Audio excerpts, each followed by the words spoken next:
ആലപ്പുഴ ജില്ലയിൽ മാവേലിക്കരയ്ക്കടുത്ത് സ്ഥിതി ചെയ്യുന്ന ഒരു കൊച്ചു ഗ്രാമമാണ് ചെന്നിത്തല. മാവേലിക്കരയിൽ നിന്നും പരുമല തിരുവല്ല റോഡിൽ 7 കിലോമീറ്റർ സഞ്ചരിച്ചാൽ ചെന്നിത്തലയിലെത്താം. ദേശീയപാതയിൽ ഹരിപ്പാട്ട് നിന്നും ഏകദേശം 7 കിലോമീറ്റർ ദൂരവും ചെന്നിത്തലയിലേക്കുണ്ട്. കേരള സംസ്ഥാന മുൻ പ്രതിപക്ഷ നേതാവും മുൻ ആഭ്യന്തരമന്ത്രിയുമായ രമേശ് ചെന്നിത്തല ഈ നാട്ടുകാരനാണ്. 1956 മെയ് മാസത്തിൽ ചെന്നിത്തല എന്ന ഈ മനോഹര ഗ്രാമത്തിൽ ശ്രീ രാമകൃഷ്ണൻ നായരുടെയും ശ്രീമതി ദേവകിയമ്മയുടെയും മകനായി രമേശ് ജനിച്ചു. ഈ കൊച്ചുകുട്ടി കേരള രാഷ്ട്രീയത്തിൽ വെന്നിക്കൊടി പാറിക്കുമെന്ന് അന്നാരും പ്രവചിച്ചിരുന്നില്ല. സ്കൂൾ വിദ്യാഭ്യാസ കാലത്തു തന്നെ തുടങ്ങിയതാണ് രമേശ് ചെന്നിത്തലയുടെ രാഷ്ട്രീയത്തിലേക്കുള്ള യാത്ര. മാവേലിക്കരയിൽ KSU യൂണിറ്റ് പ്രസിഡന്റായി ആരംഭിച്ച അദ്ദേഹം കേരള സ്റ്റുഡൻസ് യൂണിയനിൽ അഥവാ KSUവിൽ നേതൃത്വപരമായ വിവിധ സ്ഥാനങ്ങൾ വഹിച്ചുകൊണ്ട് വേഗത്തിൽ വളർന്നു വന്നു. ചെന്നിത്തലയുടെ രാഷ്ട്രീയ യാത്രയ്ക്ക് തുടക്കമിട്ടത് ഓണത്തിന് ഒരു പറ നെല്ല് എന്ന പരിപാടിയായിരുന്നു. അത് അവതരിപ്പിക്കുന്നതിലും നടപ്പിലാക്കുന്നതിലും നിർണായക പങ്കുവഹിച്ചത് കേരള സ്റ്റുഡൻസ് യൂണിയനും അതിൻ്റെ അമരക്കാരനായ രമേശ് ചെന്നിത്തലയും ആയിരുന്നു. 1982 ഹരിപ്പാട് മണ്ഡലത്തിൽ നിന്ന് MLA ആയി തിരഞ്ഞെടുക്കപ്പെട്ട രമേശ് ചെന്നിത്തല 28-ാം വയസ്സിൽ K. കരുണാകരൻ മന്ത്രിസഭയിൽ ഗ്രാമവികസന വകുപ്പ് മന്ത്രിയായി കേരളത്തിലെ ഏറ്റവും പ്രായം കുറഞ്ഞ ക്യാബിനറ്റ് മന്ത്രി എന്ന ബഹുമതി നേടി. ഇന്നുവരെ ആർക്കും തകർക്കാനാകാത്ത ഒരു റെക്കോർഡാണിത്. സമഗ്രതയോടും കാര്യക്ഷമതയോടുമുള്ള അദ്ദേഹത്തിൻ്റെ പ്രവർത്തനങ്ങളെ എല്ലാവരും അംഗീകരിച്ചിരുന്നു. അദ്ദേഹത്തിൻ്റെ അഴിമതിയില്ലായ്മയെയും സ്വാധീന ശക്തിയെയും CPMലെ KR ഗൗരിയമ്മ ഉൾപ്പെടെയുള്ളവർ പ്രശംസിച്ചിട്ടുമുണ്ട്. NSU പ്രസിഡന്റ് ആയിരിക്കെയാണ് ആദ്യമായി രമേശ് ചെന്നിത്തല നിയമസഭയിലേക്ക് തിരഞ്ഞെടുക്കപ്പെടുന്നത്. 1985 ആയപ്പോൾ യൂത്ത് കോൺഗ്രസിൻ്റെ ദേശീയ ജനറൽ സെക്രട്ടറിയായി. തൊട്ടടുത്ത വർഷം യൂത്ത് കോൺഗ്രസ് സംസ്ഥാന അധ്യക്ഷൻ. 1990 എത്തിയപ്പോൾ യൂത്ത് കോൺഗ്രസിൻ്റെ ദേശീയ അധ്യക്ഷനായും നിയമിതനായി. ചെന്നിത്തല യൂത്ത് കോൺഗ്രസ് ദേശീയ അധ്യക്ഷനായിരിക്കുമ്പോൾ ആ കമ്മിറ്റിയിലെ അംഗമായിരുന്നു ഇപ്പോഴത്തെ ബംഗാൾ മുഖ്യമന്ത്രി മമതാ ബാനർജി. മമത പിന്നീട് കോൺഗ്രസ് തന്നെ വിട്ടു.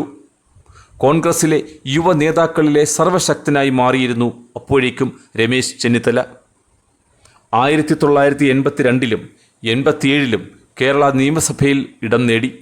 തുടർന്ന് 1989, 1992, 1996, 1999 വർഷങ്ങളിൽ പാർലമെൻറ്റ് അംഗമായും പിന്നീട് 2011, 2016, 2021 വർഷങ്ങളിൽ MLAയുമായി.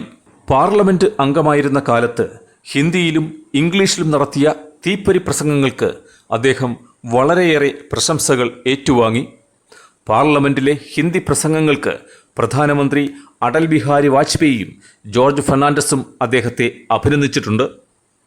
2001 7 സംസ്ഥാനങ്ങളുടെ സ്വതന്ത്ര ചുമതലയും 2002 5 സംസ്ഥാനങ്ങളുടെ സ്വതന്ത്ര ചുമതലയുമായി AICC സെക്രട്ടറിയായി.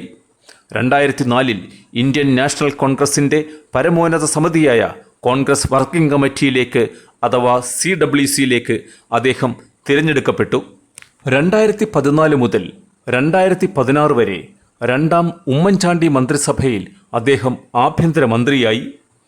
പൊതുജന സേവനത്തോടുള്ള അദ്ദേഹത്തിൻ്റെ അചഞ്ചലമായ പ്രതിബദ്ധതയും ആഴവും പ്രതിഫലിപ്പിക്കുന്നതായിരുന്നു ആ കാലയളവ്. ആ കാലയളവിൽ അനധികൃത പണമിടപാട് തടയാൻ അദ്ദേഹം ആരംഭിച്ച ഓപ്പറേഷൻ കുബേര പോലെയുള്ള ശ്രദ്ധേയമായ പദ്ധതികൾ അദ്ദേഹത്തെ സാധാരണക്കാരുടെ പ്രിയങ്കരനാക്കി. കൂടാതെ കോളേജ് ക്യാമ്പസുകളിലെ മയക്കുമരുന്ന് ഉപയോഗത്തെ ചെറുക്കുന്നതിന് ക്ലീൻ ക്യാമ്പസ്, സേഫ് ക്യാമ്പസ് പദ്ധതികളും അദ്ദേഹം ആരംഭിച്ചു.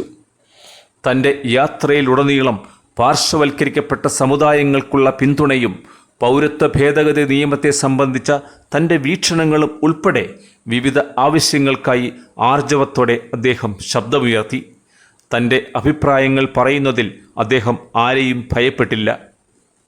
2014 രമേശ് ചെന്നിത്തലയ്ക്ക് PV ശങ്കരനാരായണൻ സ്മാരക പുരസ്കാരം ലഭിച്ചു. കേരളത്തിലെ ജനങ്ങളെ സേവിക്കുന്നതിലുള്ള അദ്ദേഹത്തിൻ്റെ പ്രതിബദ്ധതയുടെയും നേതൃത്വത്തിൻ്റെയും തെളിവായിരുന്നു ഈ അംഗീകാരം. സാമ്പത്തിക ശാസ്ത്രത്തിലും LLBയിലും ബിരുദധാരിയാണ് ചെന്നിത്തല. അനിതയാണ് ഭാര്യ. അവർക്ക് 2 ആൺമക്കളുണ്ട്, രോഹിത് ചെന്നിത്തലയും രമിത് ചെന്നിത്തലയും. ഭാര്യ അനിത യുണൈറ്റഡ് ഇന്ത്യ ഇൻഷുറൻസ് കമ്പനിയിലെ ഉദ്യോഗസ്ഥയാണ്. രോഹിത് ചെന്നിത്തല ഒരു ഫിസിഷ്യനാണ്. രമിത് ചെന്നിത്തല 2017 സിവിൽ സർവീസസ് പരീക്ഷയിൽ 210 റാങ്കോടെ വിജയിക്കുകയും നിലവിൽ IRSൽ ജോലി ചെയ്യുകയും ചെയ്യുന്നു. കേരളത്തിലെ കോൺഗ്രസ് രാഷ്ട്രീയത്തിൽ 2 പ്രധാന ചേരികളായിരുന്നു കെ കരുണാകരൻ്റെയും AK ആന്റണിയുടേതും. രമേശ് ചെന്നിത്തല എക്കാലത്തും കരുണാകരനോടൊപ്പമായിരുന്നു. ദേശീയ തലത്തിൽ ഇന്ദിരാഗാന്ധിയുടെ ഏറ്റവും വിശ്വസ്തനായ നേതാവായിരുന്നു കരുണാകരൻ.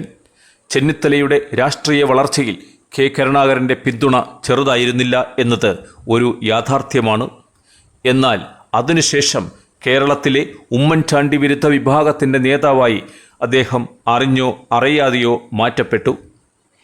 2016 മെയ് 29 കോൺഗ്രസ് നേതാക്കളുടെ യോഗത്തിലാണ് ചെന്നിത്തലയെ കേരള നിയമസഭയുടെ പ്രതിപക്ഷ നേതാവായി തിരഞ്ഞെടുത്തത്. അദ്ദേഹത്തിൻ്റെ നേതൃത്വത്തിൽ 2019 ഇന്ത്യൻ പൊതു തിരഞ്ഞെടുപ്പിൽ കേരളത്തിൽ 20-ൽ 19 സീറ്റുകളും UDF നേടി. 1977 ശേഷം കോൺഗ്രസ് കേരളത്തിൽ നേടിയ ഏറ്റവും വലിയ വിജയമായിരുന്നു അത്. അദ്ദേഹം പ്രതിപക്ഷ നേതാവായിരുന്ന സമയത്ത് ഇടതു സർക്കാരിൻ്റെ പല പദ്ധതികളിലെയും അഴിമതിക്കെതിരെ നിരന്തരം ശബ്ദമുയർത്തി. പല പദ്ധതികളും നിർത്തിവയ്പ്പിക്കാനും പിൻവലിപ്പിക്കാനും അദ്ദേഹത്തെക്കൊണ്ട് സാധിച്ചു. Data Kumbakonam, brewery distillery Kumbakonam, Bevco app അഴിമതി എന്നിവ അതിൽ ചിലതു മാത്രം. 2021 നിയമസഭാ തിരഞ്ഞെടുപ്പിലെ തോൽവിക്ക് പിന്നാലെ രമേശ് ചെന്നിത്തലയെ കോൺഗ്രസ് ഹൈക്കമാൻഡ് ഇടപെട്ട് പ്രതിപക്ഷ നേതൃസ്ഥാനത്തു നിന്ന് മാറ്റിയിരുന്നു.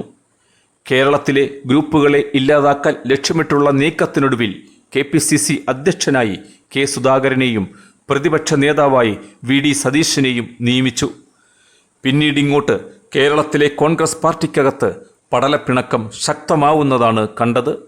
എങ്കിലും രമേശ് ചെന്നിത്തല നിശബ്ദനായിരുന്നു.